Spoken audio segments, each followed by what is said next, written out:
آپ فرماتے ہیں جب میں قادسیہ کی جنگ لڑ رہا تھا تو ایک ریاست ایسی بھی آئی جس کے بادشاہ کا تاج بڑا مشہور تھا کہ بڑے قیمتی ہیرے ہیں اس کے تاج، معروف تھی وہ بات۔ تو میں نے مسلمان فوجیوں کو نصیحت کی کہ جب لڑائی کرو نا تو بادشاہ کا تاج جب ملے تو قبضے میں لے لینا،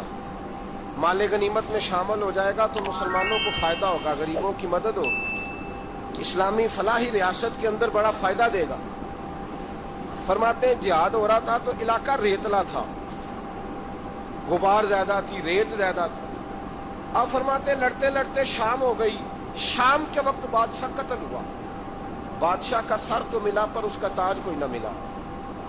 اب صحابہ ڈھونڈنے لگے، ریت ٹٹولنے لگے، تھوڑی سی جدوجہد کی تو حضرت سعد بن ابی وقاص کہنے لگے یار رات ہو گئی ہے، چھوڑو نہیں ملتا تو رہنے دو، سو جاؤ اپنے اپنے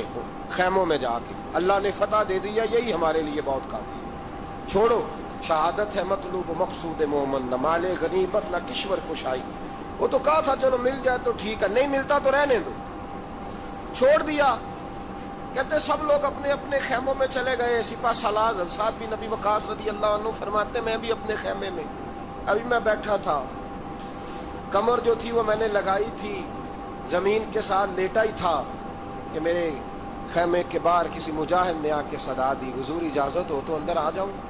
میں نے کہا آ جاؤ۔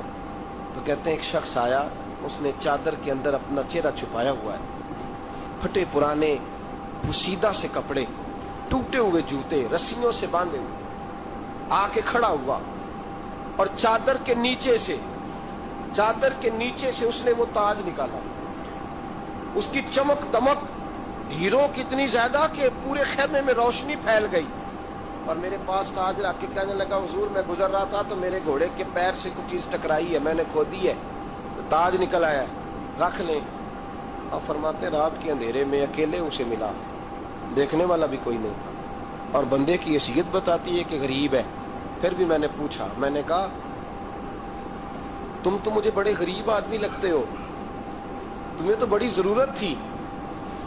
کیا امیر ہو، کیا تمہارے حالات کس طرح کے؟ تو کہتے مجھے کہنے لگا حضور 12 بچوں کا باپ ہو، اور جب جہاد کے لیے آیا تھا تو گھر میں صبح کا کھانا تھا، دوپہر کا کوئی نہیں تھا، حکم ہوا جہاد کی فرض ہونے کا تو نکل آیا ہوں، کچھ سرکہ کچھ تھوڑا سا سامان ان کے لیے چھوڑ کے آیا ہوں، اللہ کریم ان کی مدد کرے گا۔ تو فرماتے میں رشک آیا اسے رشک، تو میں نے کہا جناب یہ تم نے رکھا کیوں نہیں؟ کہنے لگے وہ میری طرف دیکھ کے کہنے لگے حضور کیوں رکھوں، مجھے اس کی کیا ضرورت ہے، مجھے میرا رب کھلانے والا ہے، میرا رب دینے والا ہے، مجھے ضرورت ہی نہیں، میں کیوں رکھوں دام